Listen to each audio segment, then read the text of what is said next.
you're seeing more and more people talk about emotional intelligence. You're seeing it in the news, you're seeing it in articles. It's being thrown around a lot. And I think it's starting to become accepted as a critical factor in determining how successful you are as a leader. And I think it's really important that we understand the concrete terms that define what EQ is. 1, 2, 3, 4. Welcome to the Emotional Intelli-Gents podcast, a podcast diving into how emotional intelligence can be unleashed to turn great people into great leaders. And now, your hosts, Ismail and Samir. Hi, welcome again to the Emotional Intelligence Podcast, where we help current and aspiring leaders level up their ability to achieve greatness in the workplace. My name's Ismail Qadri. And hello, I'm Samir Aleem. All right, Samir. So in this episode, we're going to talk through the foundational competencies of emotional intelligence and how that might show up in our day-to-day activities in the workplace.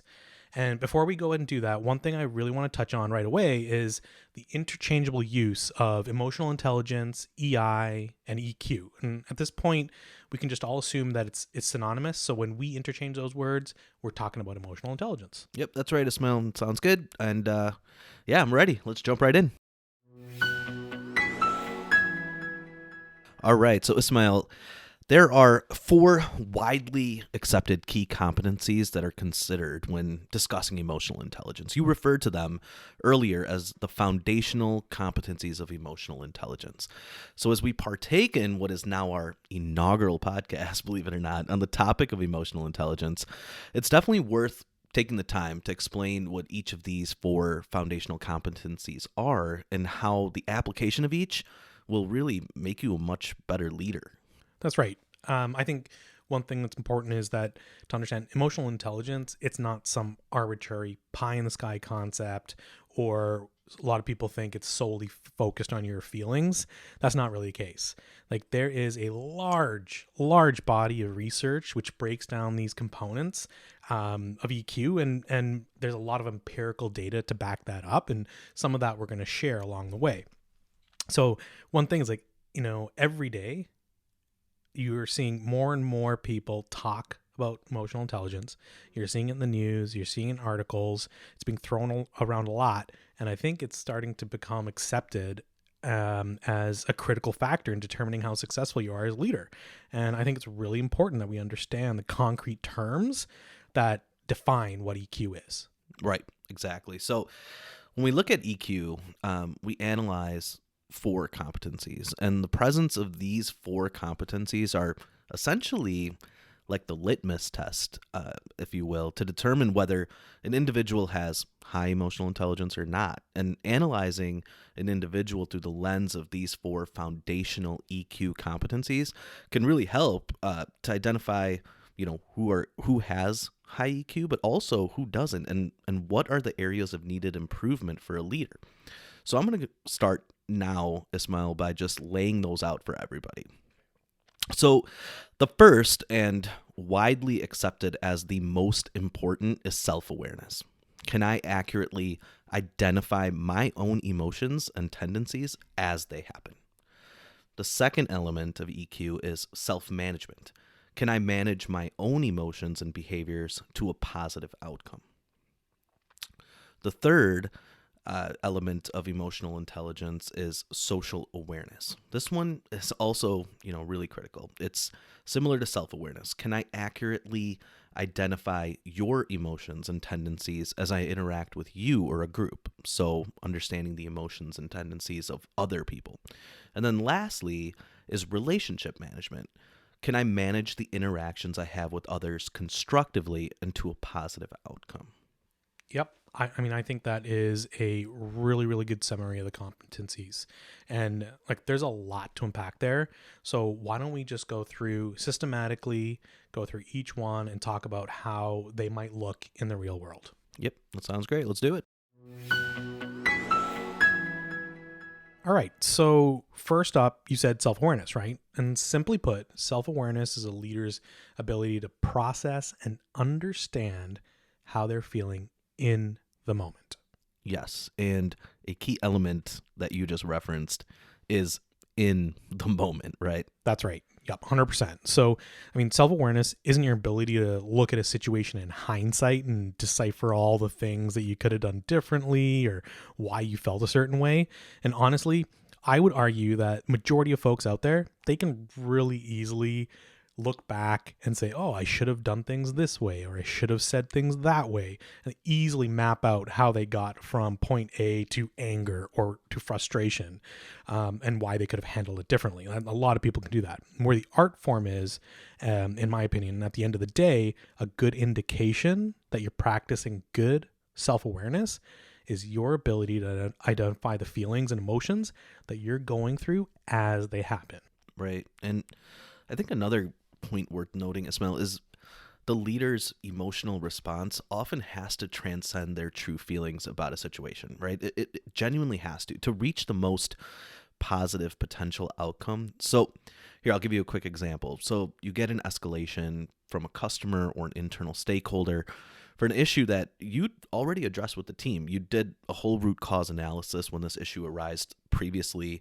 You spent a ton of time trying to implement process changes, quality control frameworks. You addressed the issue wholeheartedly and squarely.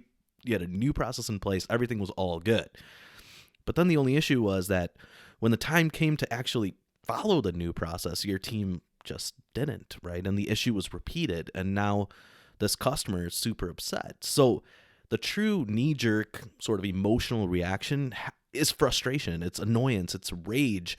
But that's that moment when you need to become very self-aware and identify your emotional state and separate it and respond in a way that's going to have the most positive business outcome long term and bring your team with you into that situation, right? I mean, I think another thing to zero in on there is really like your ability to recognize what's triggering you in those situations.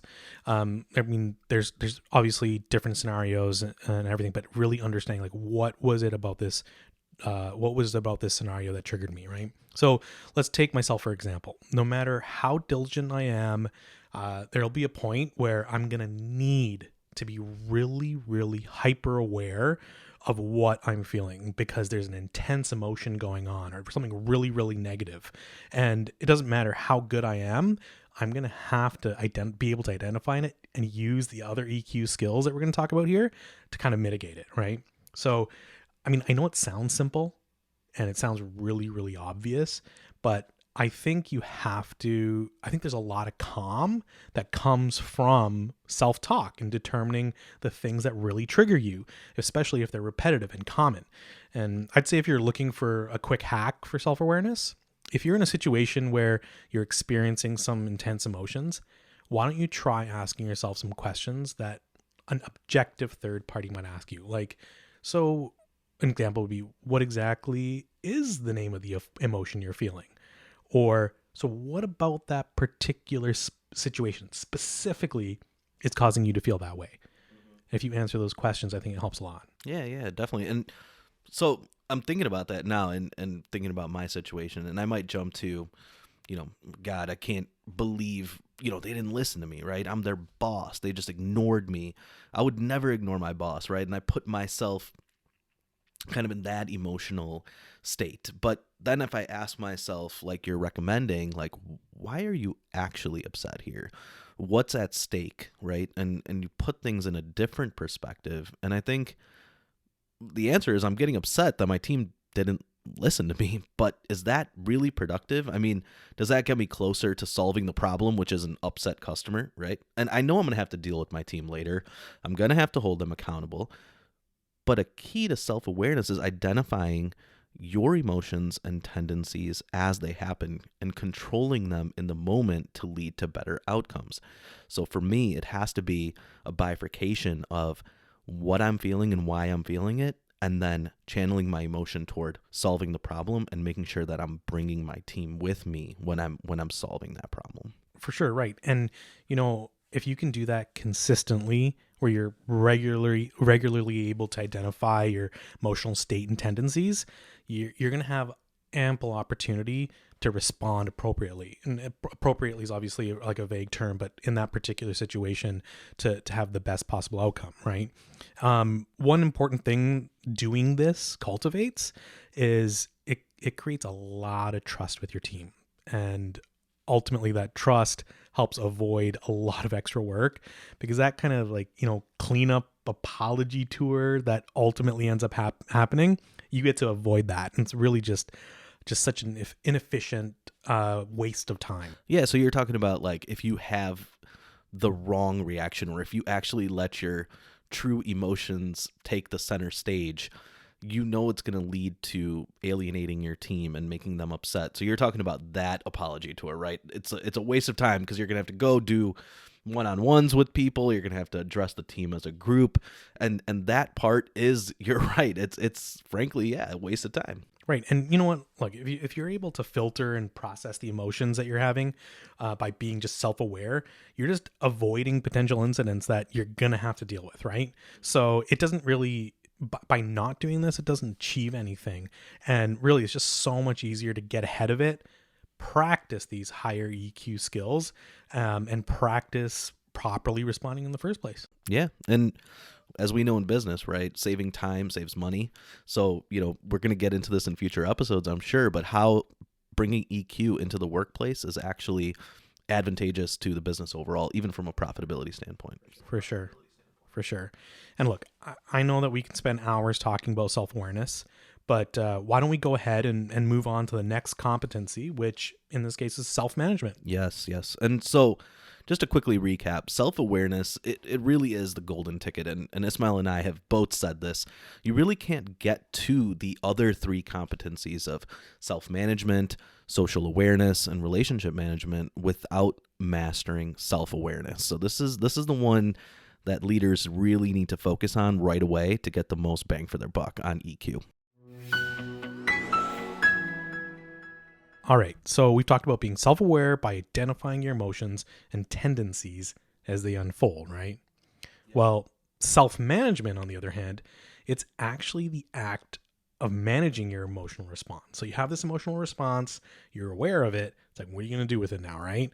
So this is a situation where a leader, they might have to respond in a way that is in opposition to their instinctive response. Their gut, their brain is firing. They want to say something, but they have to manage it properly in order to have the best possible outcome. Now, that's so self-management ultimately leading to the best possible outcome. Yeah, and truly, it's a practice. I'll say for many leaders, this is a tough one to achieve, especially when I see young managers and people leaders who are motivated, right, to impress senior leaders in their organization, climb the ladder.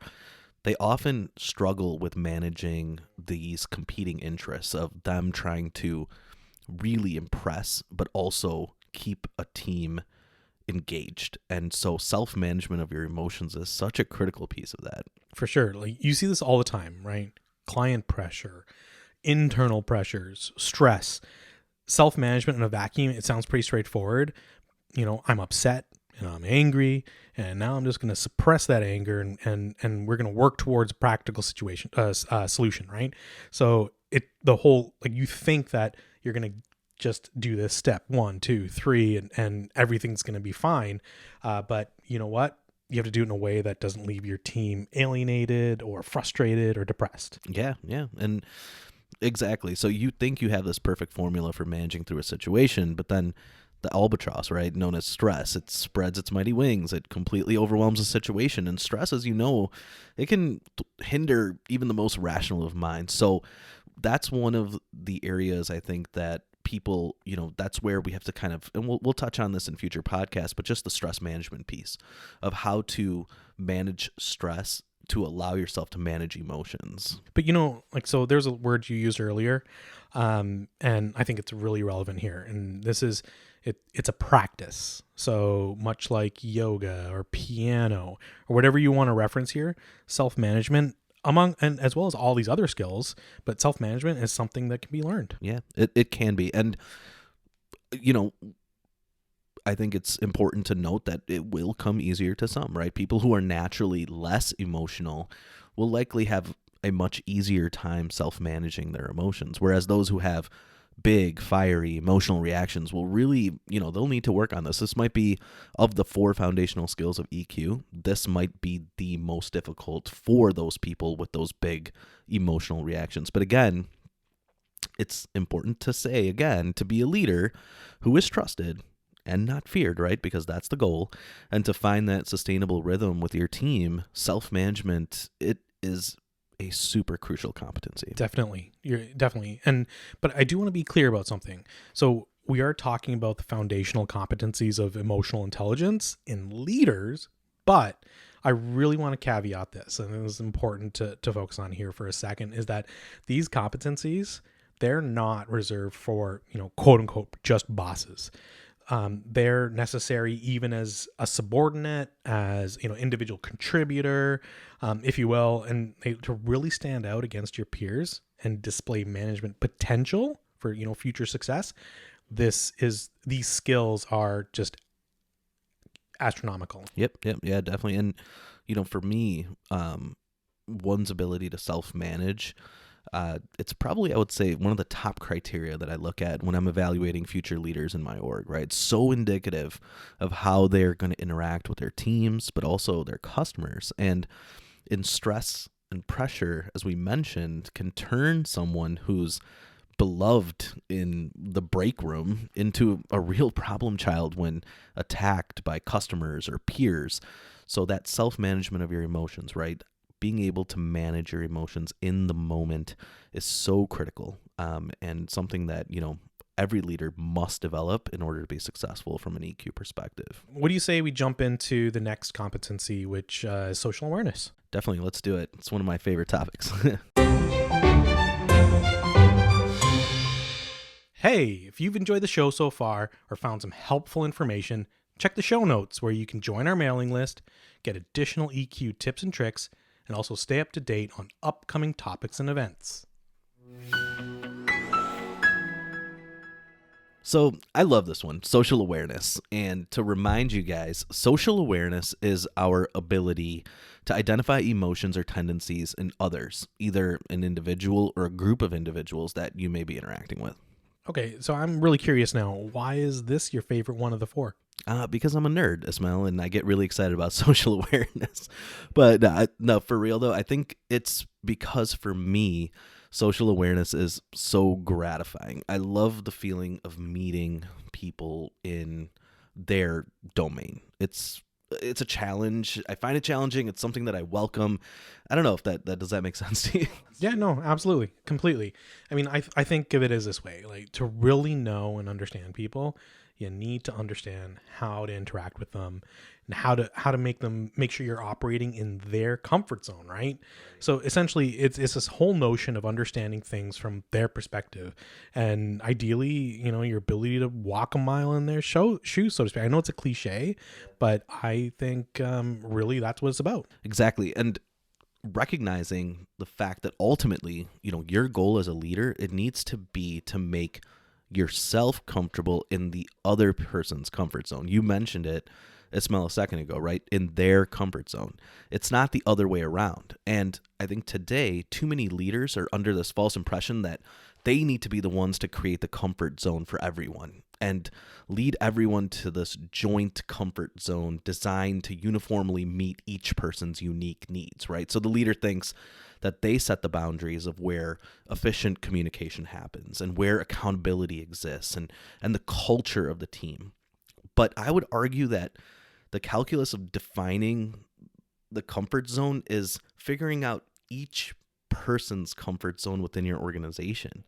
And I think that's one of the most important functions of being a strong leader. And, it's utterly exhausting, right? It's not easy, but it's so necessary, and I would argue non-negotiable. And really, in today's day and age, to lead, you have to be able and willing to understand each person's comfort zone, as we've said a number of times now, within your team.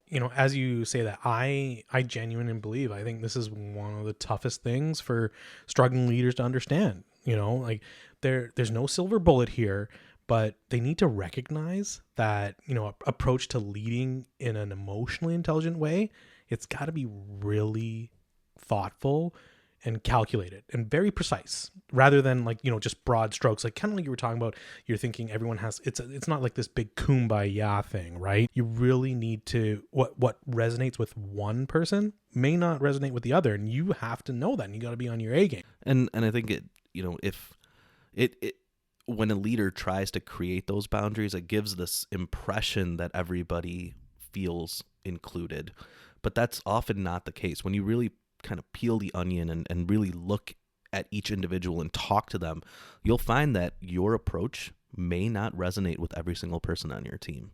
And so it's better to take the approach of figuring out each person's individual needs than just trying to assume, right, what will sort of an umbrella approach. In that case, like, what are your thoughts on how a leader might really lean into something like this, like, to understand the emotional tendencies of others?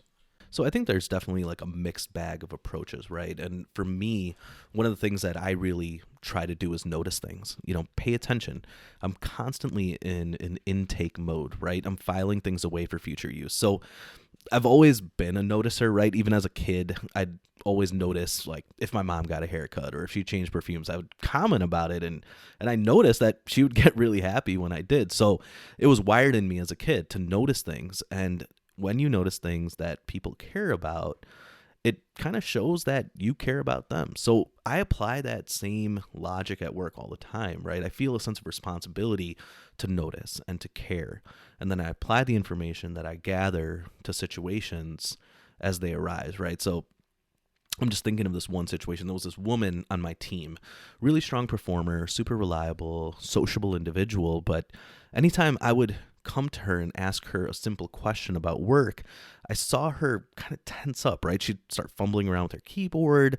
She got visibly uncomfortable. Ultimately, she'd give me the info that I'm looking for, but the interactions always seemed really stress-inducing for both of us. So I felt compelled, right? Like we talked about, like I felt compelled to meet her in her comfort zone. There was obviously something about our relationship, our interactions, and my leadership style that was making her uncomfortable.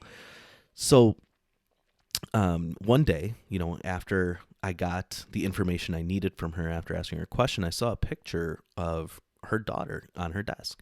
And I asked her, about her daughter. And I saw her entire body language just shift, right? She suddenly was beaming and relaxed, talking to me like I was like just an old buddy, right? And we had this really nice chat about our kids. I walked away feeling so good about that interaction, which isn't typical. And then I took note of that, right? That's something that I noticed. So the next time I had a question for her about work, I approached her, and the first thing I asked her about was her daughter. And again, she was beaming, smiling ear to ear, so happy to talk about her daughter, tell me all about her daughter's latest updates. And then I asked her my question about work, and her response was completely different. Her body language, her confidence when answering my question, it was so noticeably different, right? She saw me as a person who cared about the thing she cared most about in this world, right? Her daughter.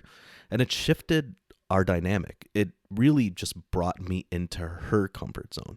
And then I noticed how she calmly answered my question, being the subject matter that she is. I already knew that she was really good at her job, right? And because I've heard it from her team and I've heard it from her customers who just adore her.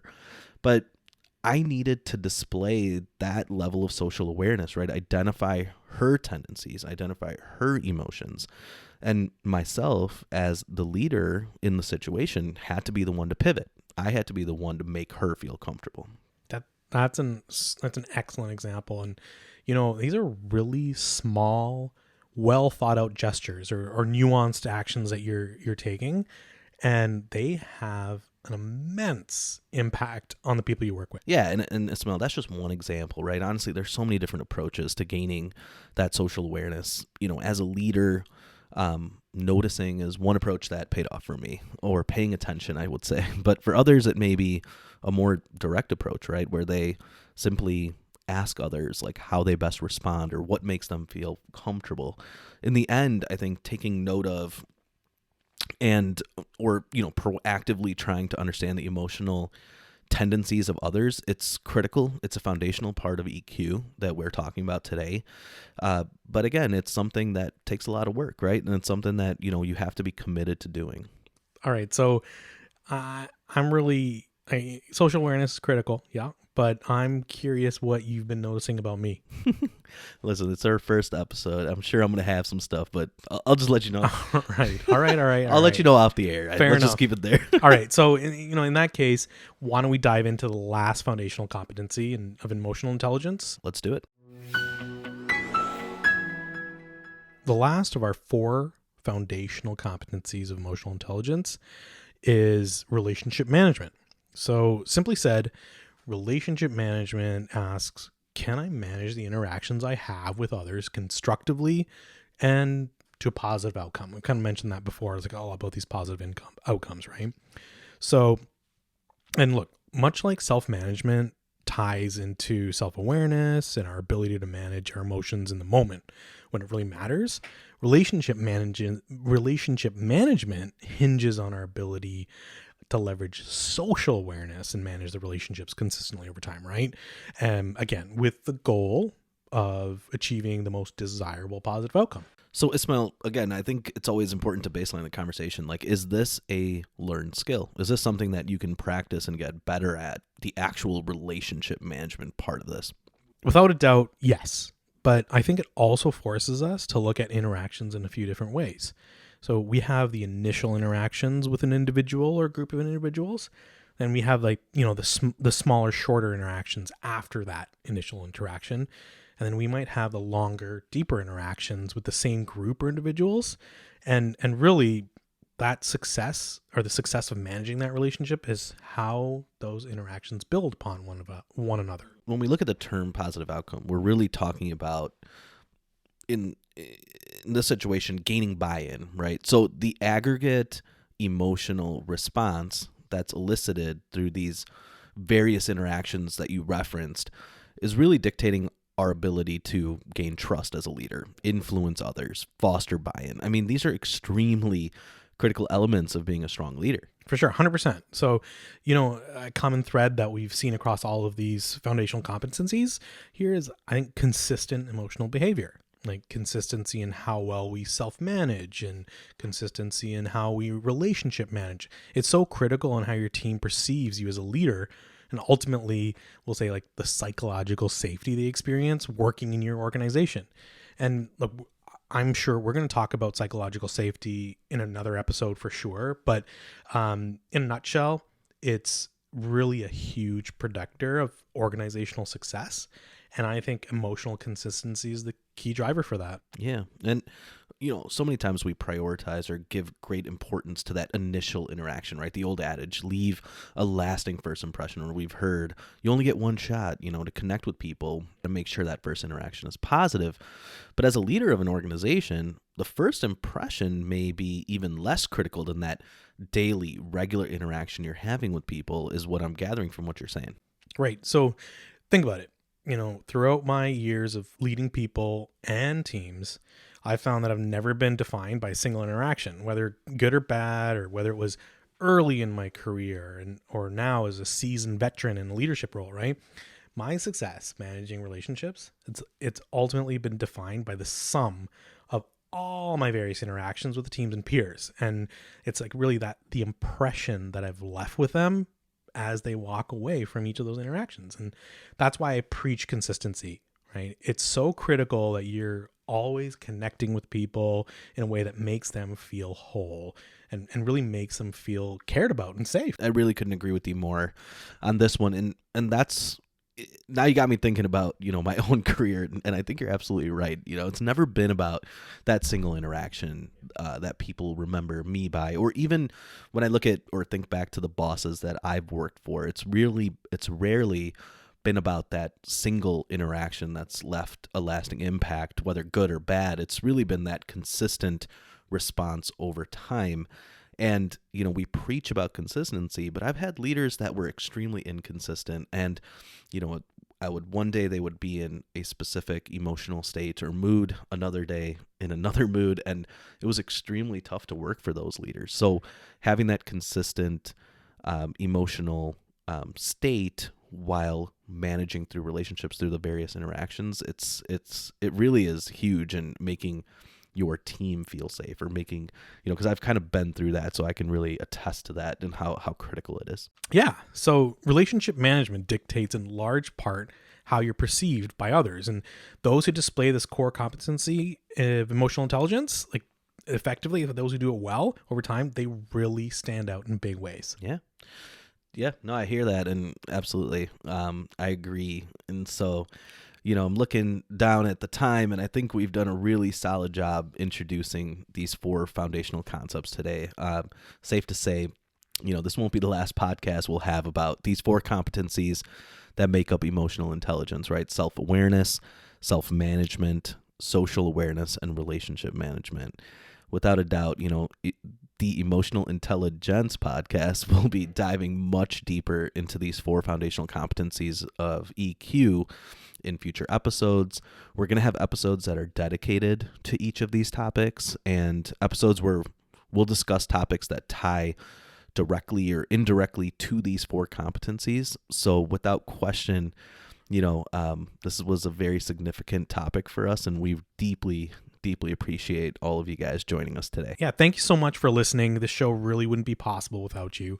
If you're a fan of the show, please take a look at the show notes where you can find more information about the podcast and information that can support you, as well as how you can support us. Definitely. Thank you, Ismail, and thank you everyone who listened. Until our next episode, I'll leave you with this quote from Maya Angelou. People will forget what you said, people will forget what you did, but people will never forget how you made them feel.